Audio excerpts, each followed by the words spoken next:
मित्रों, जैसे कभी बात चल रही थी तो हमारे माननीय जन भी आए थे, उन्होंने कहा कवि और रवि, मैं वहां से उठाना चाहता हूं, वहां से जोड़ना चाहता हूं। यहाँ के बच्चे भी बहुत संस्कारिक हैं।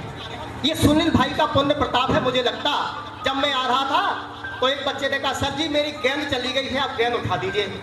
मैंने कहा बेटा गेंद को आप उठा सकते हो? बोले सर वो गेंद नाली में चली गई है, उसको उठा दीजिए। मैंने कहा बेटा क्या हो गया? बोले सर वहां अंधकार होता है और जहां ना जाए रवि वहां जाए कभी, इसलिए आप गेंद उठा दीजिए मेरी। तो देखो साहब बच्चे कितने अच्छे संस्कारिक हैं। ये सुनील भाई जी यहाँ पर रहते हैं। हर बच्चा कवि की प्रतिभा से जो उसे वाकिफ है, जोरदार तालियां। धन्यवाद भाई सुनील शर्मा जी के लिए। मित्रों, भूतपूर्व जो नौजवान है वो हमारे बैठे हैं और असली श्रोता मैं मानता हूँ बैठे हैं, और आदरणीय धर्मेंद्र फौजी जो यहाँ पे बैठे हैं देश की सेना का प्रतिनिधित्व कर रहे हैं। और मुझे गारंटी है कि आप शुरू से बैठे हैं, अगर सारे श्रोता चले जाएं तो ये गारंटी है भाई साहब बैठ के कविता सुनते रहेंगे। जोरदार तालियां एक बार श्री धर्मेंद्र फौजी जी के लिए बजा दीजिए। राष्ट्रीय कवि हमारे बहुत ही आदरणीय माननीय जयसिंह आर्य जी विराजमान हैं, उनके चरणों का आशीर्वाद, और देश दुनिया में उसके लिए जानने वाले भाई सुनील शर्मा जी के लिए मैं उनके चरणों का आशीर्वाद लेता हूं। और आपको पहले जोड़ने की कोशिश करता हूं, बाद में जोड़ूंगा। अभी हमारा सम्मान हुआ गुलों के गुलगन से, और मैं वाणी के मकरंद से आपका स्वागत करना चाहता हूं कि आप सदा फूलों से खिले रहते हैं, कि आप सदा फूलों से खिले रहते हैं। अरे बड़े तो सदा ही बड़े रहते हैं, कि आप सदा फूलों से खिले रहते हैं और बड़े तो सदा ही बड़े रहते हैं। और ऐसे दरवेशों से मिलता आपका सिजरा जिनके कदमों में कई ताज पड़े रहते हैं, जिनके कदमों में कई ताज पड़े रहते हैं। बहुत आपका स्वागत है, बहुत अभिनंदन। मित्रों, राजीव जी के रूम में ओज के सशक्त साक्षर हमारे बड़े भाई यहाँ पे विराजमान हैं। और राजीव जी मैं कहना चाहता हूँ कि जब ओज का कवि आता है तो कुछ लोग डर के तालियां बजाते थे कहीं कूद के हमारे बीच में ना जाए।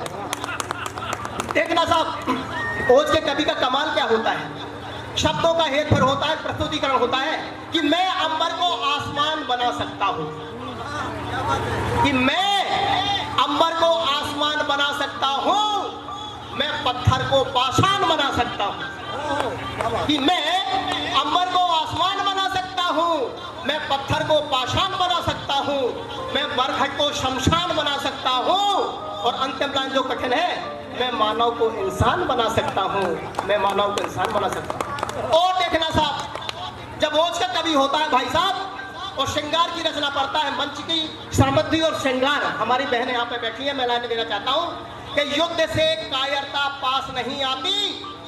आदरणीय आर्य साहब, कि युद्ध से, भाई राघव, कि युद्ध से कायरता पास नहीं आती। जब तक ताली नहीं बजाओगे पढ़ता रहूंगा ही लाइन, कि युद्ध से कायरता पास नहीं आती और अपनी घरवाली पास हो तो दूसरी नजर नहीं आती। ऐसे जोड़ता है साहब ओज का जो कवि होता है, उसकी कविता पे तो लोग ऐसे ताली बजा देते हैं। और बहुत वरिष्ठ कवि हमारे, उनकी पंक्तियां मुझे आगे याद आ रही हैं। मैं चाहता हूं, क्योंकि आजकल बड़ा चलन है, मैंने संसद के पास भी पढ़ा, मैंने देश विदेश में जहां गया पढ़ा है, मैं चाहता हूं कि अपने जो कवि हैं वरिष्ठ कवि, उनकी लाइनें भी होनी चाहिए। लेकिन पहले मैं योगेंद्र सुंदरयाल जी से निवेदन करना चाहता हूं, बहुत अच्छा उन्होंने पढ़ा कि सारी धरा भी साथ दे तो और बात है। डॉक्टर कुंवर बेचैन की लाइनें जो थी, मैंने साहब कविता से कविता कैसे निकलती है कि सारी धरा भी साथ दे तो और बात है, पर तू धड़ाधड़ साथ दे तो और बात है, कि सारी धरा भी साथ दे तो और बात है, पर तू धड़ाधड़ साथ दे तो और बात है। अरे चलने को तो दो पैरों से चल ही रहे हैं लोग, एक पैर से चल के दिखाओ तो और बात है। बहुत अच्छे, कि चलने को तो दो पैरों से चल ही रहे हैं लोग, एक पैर से चल के दिखाओ तो और बात है। मैं लाइनें देना चाहता हूँ, फिर अपने रस में आऊंगा, समय कम है, कुछ बस छंद प्रस्तुत करूंगा। कि सारी कविताएं, बहुत अच्छे श्रोता हैं, बहुत समझदार हैं, बहुत गुणी हैं, बहुत, गुरुग्राम एक हमारा जो देश का बहुत अच्छा नामी जो स्थान है, बहुत आशीर्वाद मिल रहा है, ये मेरा सौभाग्य है यहाँ पे। कि सारी कविताएं, कि सारी कविताएं जिसके सर से गुजर जाए, सबसे पहले ऐसे मती मंदे को प्रणाम है। सब तालियां लोग पता क्यों बजाते हैं? कुछ समझदार लोग बजाते हैं, कुछ ना समझ बजाते हैं, और कुछ यूं बजा देते हैं कि ऐसा नो बगल बात समझे कि इसकी समझ में रचना ही नहीं आई। कि सारी कविताएं जिसके सर से गुजर जाए, सबसे पहले ऐसे मती मंद को प्रणाम है, और ये मेरी जगह है नहीं, वो मेरी जगह है नहीं, श्रोताओं के ऐसे प्रतिद्वंद को प्रणाम है कि कभी सम्मेलन के बहाने मिल लेते यहाँ थोड़ा गला भर रहा है कि कभी सम्मेलन के बहाने मिल लेते यहाँ, प्रेमियों के ऐसे अनुबंध को प्रणाम है, और बालकों को यहाँ भेजे खारे में जो सोए रहे, ऐसे माई बापों के आनंद को प्रणाम है, ऐसे माई बापों के आनंद को प्रणाम है। साहब यहाँ पे बहुत सारे रस आए, और मैं चाहता हूँ, बहुत धन्यवाद भाई, क्योंकि योज का कभी हूँ साहब, और जब तक पाकिस्तान को कुछ कह नहीं लूँगा खाना हजम नहीं होगा। भाई साहब राजीव जी तो बैठे हैं, उसके बाद में मैं बुजुर्गों के लिए चाहता हूँ कि एक रचना पढ़ूं कि सुन ले बेटा पाकिस्तान और बाप है तेरा हिंदुस्तान। अगर बाप मानते हो तो बाप के बराबर वजनदार तालियां नहीं चाहिए कि सुन ले बेटा पाकिस्तान और बाप है तेरा हिंदुस्तान। सुन ले बेटा चीन आया सपेरा लेकर ही, सुन ले बेटा चीन आया सपेरा लेकर बीन, दोनों को बहुत नचाएंगे, और अब की बार जो ना माने तो लाल किले का यही तिरंगा लाहौर में लहराएंगे, लाल किले का यही तिरंगा लाहौर में लहराएंगे। मैं चाहता हूं कि बुजुर्गों के नाम कुछ रचनाएं पढ़ूं, कोविड का समय है और बुजुर्ग हमारे लिए आदरणीय हैं। मैं कहना चाहता हूं कि अगर घर में बुजुर्ग हैं तो मंदिर जाने की भी जरूरत नहीं है आपको, उनकी सेवा करना बहुत बड़ी बात होती है। मैं बुजुर्गों के चरणों में पंक्तियां निवेदित करता हूं। धन्यवाद। जो घर हो बिन बुजुर्गों के, आदरणीय, जो घर हो बिन बुजुर्गों के उसे तू घर बताता है। मैं बिल्कुल नहीं मानता बुजुर्गों के बिना अगर घर होता है। आज की जनरेशन बुजुर्गों को उसमें भेज देते हैं, सीनियर सेक्शन होम में भेज देते हैं। मैं द्वारका रहता हूँ, मैं देखता हूँ आए दिन बुजुर्ग ऐसी बातें करते हैं, बहुत दुख होता है। जो घर हो बिन बुजुर्गों के उसे तू घर बताता है। और इन लाइनों पे आपका आशीर्वाद।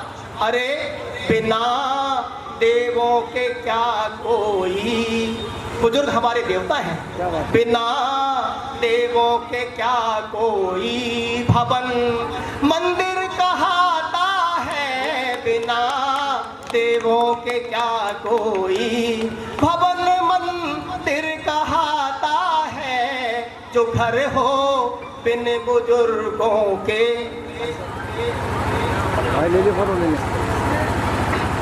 बहुत धन्यवाद राजीव भाई।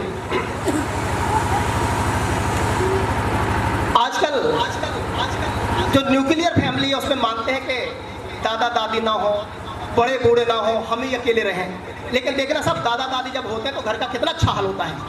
अगर दादा दादी घर हो तो घर फिर जगमगाता है। अगर दादा दादी घर हो तो घर फिर जगमगाता है। और दृश्य देखना, हामुनिया, आदरणीय सुनील भाई साहब, हामुनिया खेलती गोदी, हामुनिया खेलती गोदी, ये मुन्ना खिलखिलाता है। हामुनिया खेलती गोदी, ये मुन्ना खिलखिलाता है। जो घर हो बिन बुजुर्गों के। और अगली लाइनें आपका ध्यान चाहता हूँ, आशीर्वाद चाहता हूँ। बड़े भाई का आशीर्वाद ये हुई बना रहे, बहुत धन्यवाद। वो जिसने, लाइनें पढ़ता हूँ। वो जिसने आज से लेकर गया तक सब कुछ सिखाया था। वो जिसने आज से लेकर गया तक सब कुछ सिखाया था। और देखना साहब, इन लाइनों में अगर आपके आंसू आ जाएं तो कविता की सार्थकता है कि थर थर हाथ जब कांपे, जो थर थर हाथ वे कांपे, तू दामन छोड़ जाता है। जो थर थर हाथ वे कांपे, तू दामन छोड़ जाता है। जो घर हो बिन बुजुर्गों के।